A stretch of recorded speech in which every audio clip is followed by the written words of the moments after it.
Hola, hola mi gente, bienvenidos a mi canal otra vez y a la parte 2 de la discusión del panel. Vamos. So before I give the floor to our panelists, I just wanted to break down the objective for today's discussion. So the objective, I know I'm making it boring and giving it an objective. I'm so sorry. We want to have fun, but we'll have fun. So the objective is to have an open and transparent conversation on the ways in which artists and local stakeholders can support local artists. Do established artists play a role in creating an environment that is welcoming and supportive to emerging artists? So the topic of today's panel is bumping the effort in supporting local talent. You ready? Ready? Okay. So this question is actually for Alain André. Can you tell us a little bit about yourself? What was the catalyst or the aha moment that made you realize that painting was something that you had to pursue as a career? Alright, so it's Alain André. Mic check? Wow, okay. Alright, so my name is Alain André. That's two first names. It's okay if you mess it up. I mix it up all the time. If you do forget my name, just call me Handsome or Picasso. I've been doing my thing in the city since, I want to say, 2009 when I moved here. And what kind of inspired me or really pushed me to go into the, go full throttle into the arts is, I think it's something that's inside of me, but also people around me believing in me, pushing me, asking me to do things that I never thought of doing, and putting me into situations where I had to rise to the occasion. So I think a big part of being an artist is having people around you that can push you into those situations. So that's a little bit about myself, and yeah. Thank you for that, Alain. I'm sorry if I called you Andre, Alain. Did I do that? It's okay. Okay, sorry. Alain Andre. Thank you for that. That's awesome. So my next question is for Janessa Lewis. You can get a drink of water if you like first.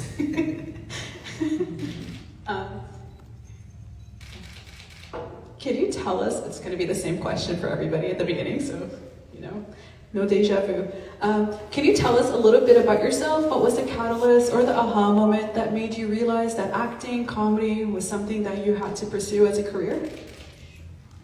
Thank you. I also feel like not knowing who's next for like the question, it's making like it adds a little bit like, is it my turn? You gotta keep it fun.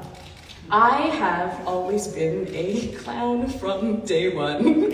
I was always like the kid in the kitchen, like at Thanksgiving, being like, hey guys, who wants to see this? And it annoyed my mother to no end, which is why she made me do biology in university. So I had like, when I tell you zero, like I didn't do it in high school, I didn't do it in university, because I was very like first generation Caribbean mom was like, get your education.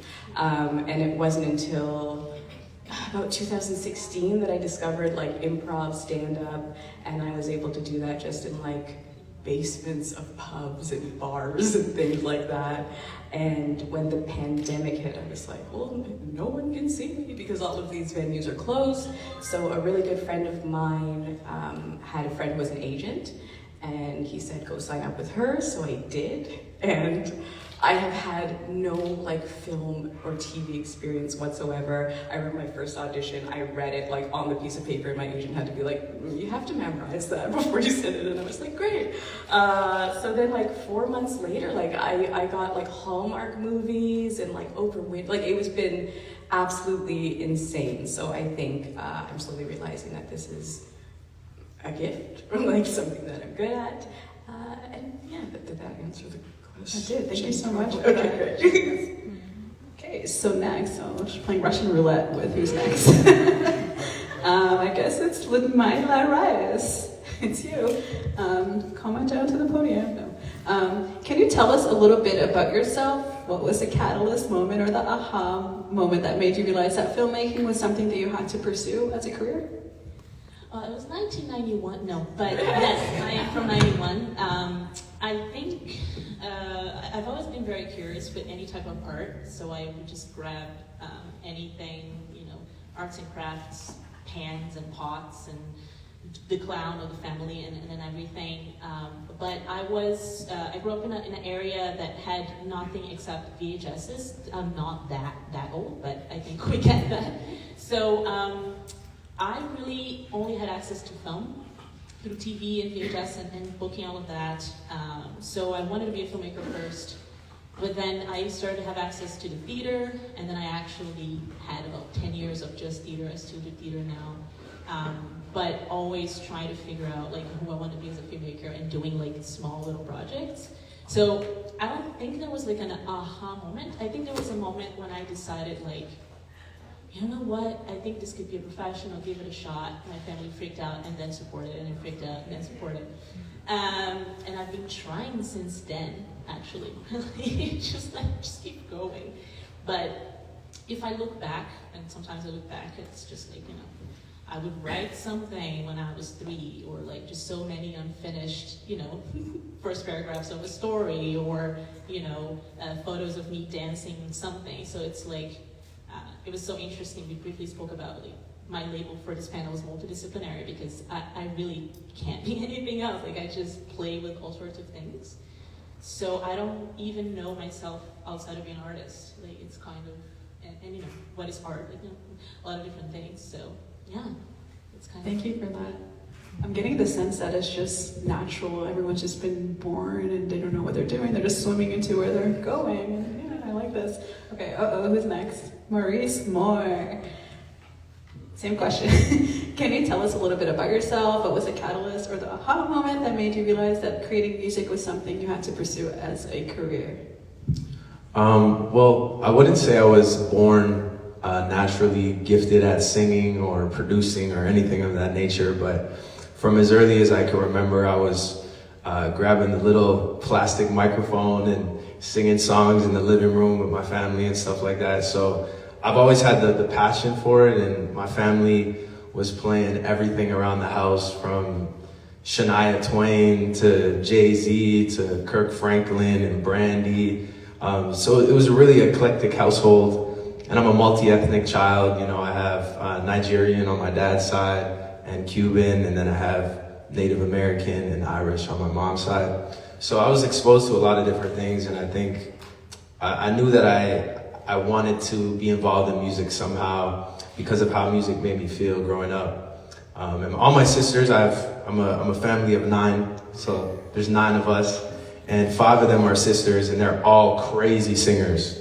So my first intro to music was really as more of a rapper, but they kind of pulled me into the singing, and that's when I think it really hit me that, wow, maybe I could actually pursue music for real. Singing and songwriting with my sisters was kind of our bonding in the family. And then in I want to say 2014, a producer by the name of Arthur MacArthur, who did a lot of early Drake stuff, a lot of early Chris Brown stuff, he came across some of my demos and reached out to me to start writing for Trey Songz's album at the time. Nothing actually came of that specific opportunity, but that opportunity kind of led me to more songwriting opportunities, going to LA for the first time, and kind of getting my publishing deal from there. So, those moments kind of just clarified to me that this is could be a career. But I feel for the most part, it's always been about the passion for me. It's always been there, and it's just became more and more apparent over time. That's awesome. I can feel the energy here. Ooh, rising. Okay. Last but certainly not least, I see you, Nancita, getting ready. Same question. Can you tell us a little bit about yourself, and what was the catalyst, the moment or the aha moment? I'm so tired of that word. That made you realize that singing and music was something that you had to pursue as a career, and also producing and all that you do. Yeah. Hi everybody. So I'm Nancita Kapi, and basically it's a bit similar to Ludmilla and Maurice, if I can say. It's not that necessarily was an aha moment for me. So me, basically, how it worked for me was that I knew from a very young age, I was 11 and I was I'm gonna be a singer, songwriter, musician, that's what I'm gonna do. and I just went for it, basically. So it's not like I've been in a house. I was in a household where I didn't really grow up with like singers. I guess the part of the memory that I have from music that I got, like in terms of growing up, was my dad used to listen to like a variety of songs, like lots of French songs, and so forth, rumba from Congo and whatnot, and that was not necessarily what like made me want to. It was just inside of me. I was like, this is what I want to do, and so basically, at that time, I was in Austria, so because my dad used to work for UN, so we moved around a lot, which kind of explains why I speak so many languages. And then, so in my mind, I was like, okay, I'm gonna get through school, but I need to get to my music. So eventually, so we moved from Austria to Montreal, and then Montreal to Ottawa, and it was just, I just had that mentality. I was going to school, and I was just like, I need to get this degree, but at the end of the day, I'm gonna go and get my music. So that's really like how it went for me, and yeah, I hope this answers your question. And in terms of filmmaking, it was really because it's not necessarily something that I really thought about because it was music for me, but I had the opportunity to know people in my entourage that were kind of involved in it, and then I told myself, why not? Since I'm already kind of like producing music as well, so it's kind of nice to kind of like navigate in those two worlds, and then I can make movies and then include my music, and and then you can think about like publishing, and then just that, kind of connecting two worlds together. And yeah, so that's really how it started for me. I love that. You guys knew who you were at 11. It's insane. I still don't know who I am, but okay. So I just have more specific questions for each panelist. So no and no any of that. It's gonna be more specific. So I will start with. It's a lot of power. I'm joking. Okay, so first question is for Alain André. I got that right. So how important is giving back and creating welcoming spaces for artists of the younger generation? Are you training younger generations? And like, are you involved with the kids in Ottawa, or just like right now, is it about Alain?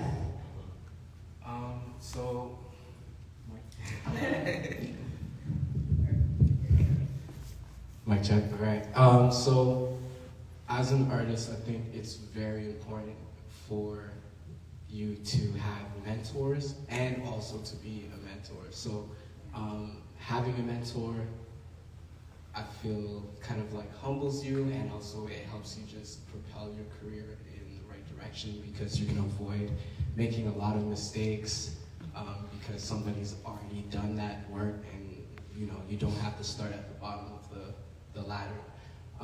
And I think it's important as well as an artist or creative or whatever your practice is, to also have people that you're teaching to, because it makes you stronger as an artist, because you might know what you're doing intuitively, but you don't really know it if you can't simplify it and be able to pass that on to a younger generation.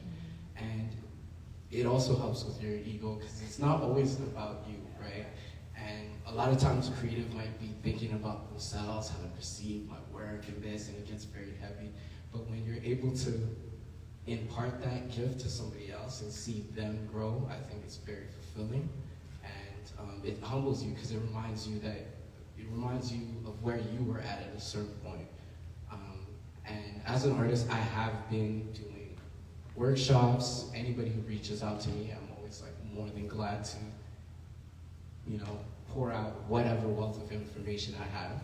And I think that also lends to part of my success when I was in competitions as well, because even my competitors, I didn't see them as competition. That's not to be a diss or anything, but I always saw them as my peers. And it's like one sword sharpens the other. So whenever I ran into another competitor, maybe it was like their first time, I'd always give them insight on how it was like for my first time, or how the process goes. So very important to be learning from your peers, but also to be giving that information to younger generation. And I do have something, like a project in the works, where I'll be able to create, help others create. So, yeah. Thank you so much. I asked this because I feel like it's important to be able to see people who look like us doing art. Because growing up, I didn't think I could do comedy. I didn't think it was for me. I thought I had to become a nurse or, anyway, we all know that story. But, so I know with seeing your art murals throughout Ottawa, I was like you've been walking around with my nephew. I'm like, because I knew you before I met you here. I'm like, that's an artist, a local artist. Hello. And yeah, no, that's why I asked you specifically about the younger generation, because it's inspiring. I'm excited. Yeah, and I'll just add one more thing. Part of how I became an artist was my older sister was an artist, but even myself, like I remember being like at a restaurant when I was younger, and I was writing or I was drawing something on one of the napkins, and then the waitress coming up to me and being like, "Oh wow, you're an artist," and that kind of just clicked in my brain, like, "Oh yeah, like I am an artist. Like I'm not just good at drawing, but like I am an artist," and that helped me and form my identity as an artist. And another story is, I remember handing in an assignment as when I was a student or whatever, grade school, and teacher saw the work and was like, I love this piece, can I buy it off of you? And they wrote a note to my parents, and then I got paid like $40, but to me, like as a child, like that was a lot, and that also kind of like helped me, like it made it click. I was like, I could get used to this, and yeah, so I think it's very important to just encourage young people to, to keep going and just to affirm their talents. So, yeah. I love that. I would always throw out my art pieces once I was done garbage, so that's beautiful. Thank you, Ella. That was awesome. Okay, so my next question is for Janessa. Ready? Okay, so hello. Hi. Okay, so do you think the drive for inclusivity in the film and television industry has given you more opportunity as an actress? In Canada, do you think there are more interesting roles for women of color now there has been an impetus to make space for BIPOC creators, writers, and producers? Yeah, absolutely. I think that you see a lot, well, actually, let me think about that. I think it is both, because I found that a lot of projects I am on are either all a black cast, or I'm the only black person like in this Christmas movie. Do you know what I mean? So it's very, and again, like the Oprah Winfrey is like, she's churning out, like she's getting to the Hallmark game. And like if Oprah Winfrey is in the Hallmark game, like best believe, you know what I mean? Like she's producing these same films that I think we've traditionally seen with like white audiences or like white actors and white casts and things like that. So I think in that kind of sense, it's going well. And as well, there's like a CBC show called Black Best Friend. Oh, and it's literally about how there's like always the black sidekick in like every movie. So like this woman is collecting all of these like fictional characters, like that one Jamaican, like Buffy the Vampire Slayer. Do you know if anyone knows what I'm talking about? Or like the one black witch from The Craft. And like the one black Ghostbuster, and like she takes them all and she's like, we're gonna start this thing. Have you seen it? Yeah, it's brilliant. So, and that's like a Canadian show. So I think I definitely think we're more empowered to be like making things like this. So yeah, I think it's with most things, like there's definitely a lot of progression, but there is still ways to go. Thank you so much. I asked that because I know for me, I didn't think we could be on the screen until Scandal, unless we're playing the help, or so it's like, this is revolutionary. So I started like, oh, let me get into this field now at my old age. Okay. Do it. Okay, thank you so much. That was a great answer. Lidmila, back to you.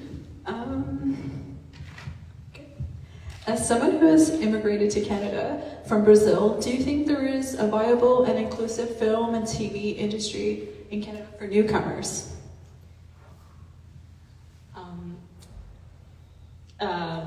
I mean, apart from the question of a viable TV and film industry for independent filmmakers in Canada. I think the biggest challenge I faced as an immigrant is actually, I would say, in terms of understanding what is the work that we're trying to do. Not only with the films that I've done a couple of short films that have been around, and also I've been in peer juries for festivals or funding and things like that, is that we still have a framework of what we consider a good film or a professional film or a marketable film. And consistently I've seen cultural gaps of what this film is actually trying to achieve. So for instance, in Brazil, we have this heritage from the time of analog film where, the sun is very bright down south. So analog film, a lot of our aesthetics would reflect that because it would be super, super duper bright. And that became kind of a thing that we still, even though it's digital now, we still navigate that. So I, for once, naturally love natural light, practical light, simple cinematography in my films, and that's deliberate because that's who I am, that's what I watched growing up. And I've seen sometimes in film festival, as a curator on it, or getting feedback from some films on festivals that I've done in Canada, they think that maybe I didn't have enough money to get a better light, or maybe I didn't really think about how I framed that thing, and it's a big, big gap. And I've seen with other, so a lot of times when you're thinking about the narrative and the plot, a climax and a midpoint, and I love those films, by the way. Jumanji is still one of my favorite films of all time. Like, that's not a judgment in there, but not all cultures think about a climax and a 3-act and a denouement, right? Like, I'm trained in theater, and I know where all of that comes from, and Aristotle, blah, blah, blah. So I find, personally, the biggest challenge is that cultural awareness and intercultural awareness on the folks that are either funding us or selecting us or reviewing us, right? There is my most recent short film, Away. I was very lucky to get a review from a festival in Madrid that they actually explained my film to me. It was great. I was like, I didn't think about that. It was awesome. It was like, and then there was a feedback from a jury in Canada that they just destroyed the film, and I was like, oh, okay. I mean, there is something in there, right? It's not that I can't deal with criticism. It's just like, okay, where's it coming from? What do you think is, last night, the opening night for the festival, such a crowd where, it's great to react to it. And, oh, no, you didn't, right? But in a lot of white spaces, if you behave like that, it's like, oh, what's happening? So, I think, y'all know what I'm talking about.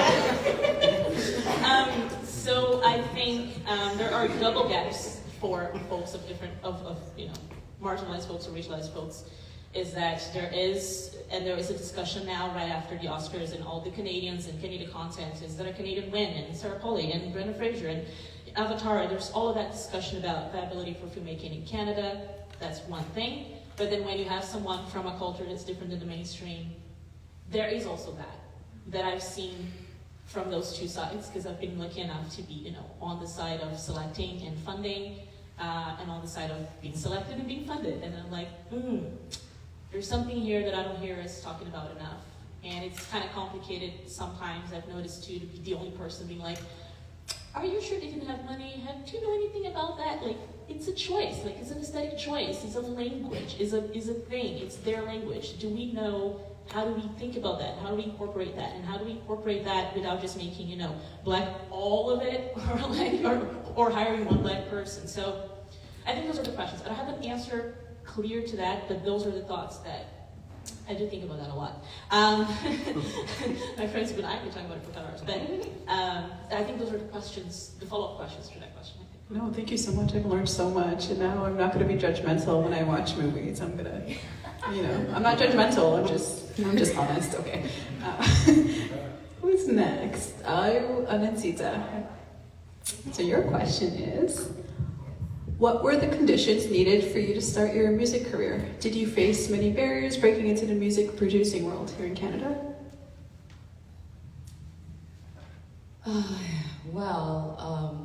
In my case, it's like, because that's what, it was kind of like tunnel vision for me. I had people that were already part of the industry that I worked with in Ottawa here. I did know as well a few people in Montreal, so it was creating, like, I guess, a network of people who are in what you're pursuing, which I find is always good to have, to help you achieve your goals. The environment that I needed to get to where I am right now was obviously like a supportive environment. So somebody that's gonna mentor you, somebody that's gonna teach you, somebody that's gonna show you, I don't know, like, okay, this note, this is how you're supposed to sing an A, this is how you're supposed to sing a C. This is flat, this is, just kind of like, and studio work as well, trying to learn how to like record yourself, or even understanding like, the whole, okay, this is 1 bar, this is 4 bars, like what does that mean, right? Because sometimes you're just a songwriter and you're writing, and then you just need to understand how, what's a verse, how can you write a verse, a chorus. So I just find that we need an environment where we have people that are knowledgeable in all these aspects, that are available to give their time to people that want to pursue that. And for my experience, if I can say that, I don't find there's enough education, even when in the curriculum, like let's just start like kindergarten, it's like, okay, let's go, like, grade 1, whatever.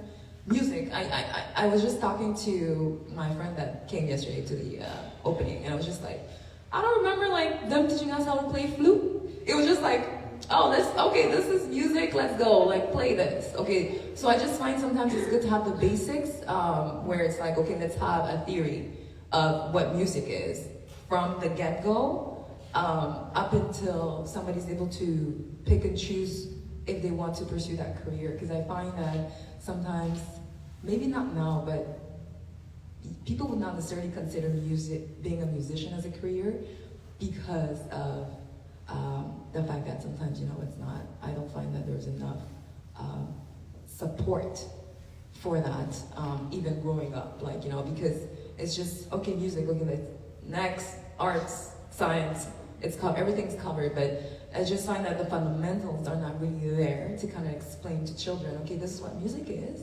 You can to kind of like explore to see if, hey, maybe this can be like the next, I don't know, like the next Mozart or the next Maurice. Who knows, right? So I just find that you kind of like, for most of us, like the way we have explained it so far, we kind of like use our passion as fuel and be like, okay, this is what I want to do, so I'm going to work towards it. So I just find that it's good to have an environment where you can strive, where you have people that are there to support you, people that know what they're talking about, and even just like, even fairs, like fairs in school, like, why not send some of us, like we will be talking to La Cité Collégiale and talking to like students about, hey, this is what I do, this is, what I do as a career, I'm a musician, and this is how it is. And even like, I'm thinking, internships. Is it internships that you do, like co-op, I guess? And just like, like spending half a day at the studio with somebody, like, and you get your credits, or volunteering at the studio for example. Those are just examples that I'm thinking about, because I find they're not opportunities that are available to people that do what we are doing when we're growing up. I don't know how it is now, but I find that this could have been a good environment for me to grow in, to kind of like help me build my skills even more, to excel in what I wanted to do. But you kind of like, I don't know, because of that, I guess, and because of the passion that I had, it's kind of like whenever I have the opportunity to help somebody else, it's kind of good to be in that situation where you're like, okay, I can mentor this person, I can be there for them. Like, this is so great. Like, I didn't have this, like, when I was trying to be like a singer, right? So then you can help somebody else. So I find like, if you can create opportunities like that, it will be great. So as for me, I did have people that I knew that kind of helped me, but I also had to kind of like figure out, okay, I had to take like some courses, trying to singing courses, keyboard, piano courses. So it's just like, basically you're kind of just making your own way. So I guess Thank you so That much. answers your question. No, I felt it. We all felt it. We're all nodding our heads. I remember we were not given the opportunity in schools, and we were not exposed, and we were just, you know, another brick on the wall. We were just focus, graduate so you can become a worker. And then we were not given these opportunities to become artists, and artists equals change. So I think we were purposely kept in the dark. So I felt all of that. And I feel like a lot of artists on the panelists would agree that because as an adult you grow up and you realize, hey, I wasn't even given the chance to pursue this, you go harder and harder and harder. And so you're not even proving anything to other people, you're just kind of pissed off. So you go until one day you're like, screw you, school, or whatever. But yeah, thank you so much. I felt all of that. Thanks, Nancita. So Maurice, last but certainly not least. Ready? Good. So, don't laugh at my question, okay? Do you feel like, because of artists like Justin Bieber, sorry if you don't consider him R&B, The Weeknd, Drake, do you think they have given Canadian singers, specifically R&B singers, an edge in the music world? A little bit. I think there's a little bit of a mystique around being a Canadian artist. I know there's been a lot of rooms that I've been in where, you know, you say you're Canadian and people's eyes light up a little bit. If not for anything, maybe it's just the kind of stereotypes around Canadians in general being like these friendly, nice and welcoming people. So, you know, I found that to be maybe not an overt advantage, but it definitely has let me kind of connect with people in a deeper way. They'd be more open to be my friend, thinking that I'm going to be a nice person. I don't know. But, you know, I think the real advantage that we get as Canadian artists, I would say one of the biggest underutilized tools for Canadian artists and producers is, you know, grants and funding that is available to us, you know, whether it's Factor, Star Maker Fund.